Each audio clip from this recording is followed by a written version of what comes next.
भाखड़ा बांध देश की शान और स्वाभिमान का एक नुमाया प्रतीक है, लेकिन आज इस गौरवशाली ढांचे पर कई तरह के खतरे मंडराने लगे हैं। अगर समय रहते इन खतरों की ओर तवज्जो न दी गई तो भाखड़ा डैम, इसके कारण बनी गोविंद सागर झील और इसके आसपास का पर्यावरण सभी खतरे में पड़ जाएंगे। भाखड़ा बांध और गोविंद सागर को ताजा खतरा अब गाद और कंस्ट्रक्शन के मलबे से है, जो पिछले करीब 10 सालों से गोविंद सागर में डंप किया जा रहा है। ये मलबा और गाद साथ ही चल रहे किरतपुर साहिब मनाली हाईवे के निर्माण के कारण पैदा हो रही है। हालांकि इस मलबे को बांध के रिजर्वायर में या इसके आसपास डंप करने पर पूरी तरह से पाबंदी है, लेकिन इसके बावजूद सभी पाबंदियों को धत्ता बताते हुए कंस्ट्रक्शन कंपनियां धड़ल्ले से मलबा और गाद डंप कर रही हैं।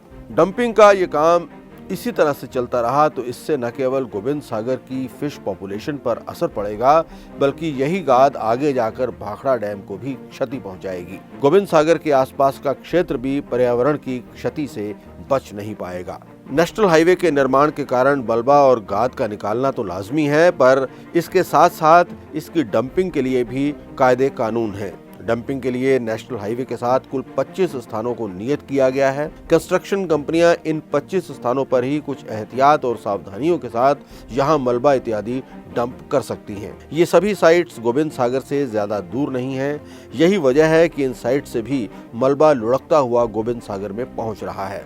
वैसे नेशनल ग्रीन ट्राइब्यूनल की शर्तों के मुताबिक national highway authority of India यानी NHAI के लिए यहाँ पर झील और मलबे के बीच दीवार बनाना जरूरी है, लेकिन किसी भी मलबा साइट पर किसी प्रकार की कोई दीवार या प्रोटेक्शन नहीं है।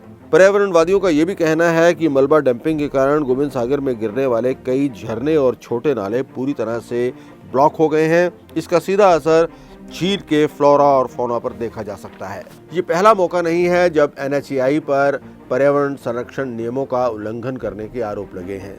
जब से किरतपुर साहिब मनाली राजमार्ग का निर्माण चल रहा है, तब से ही इस पर पर्यावरण संबंधी कानूनों की अनदेखी करने के आरोप लग रहे हैं। सड़कों के निर्माण के लिए जिस प्रकार पहाड़ों की कटिंग की जा रही है, उस पर भी सवाल उठ रहे हैं। माहिरीन का मानना है कि NHAI के तौर तरीकों के कारण भविष्य में इस इलाके के लोगों को कई प्रकार की समस्याओं से दो चार होना पड़ सकता है।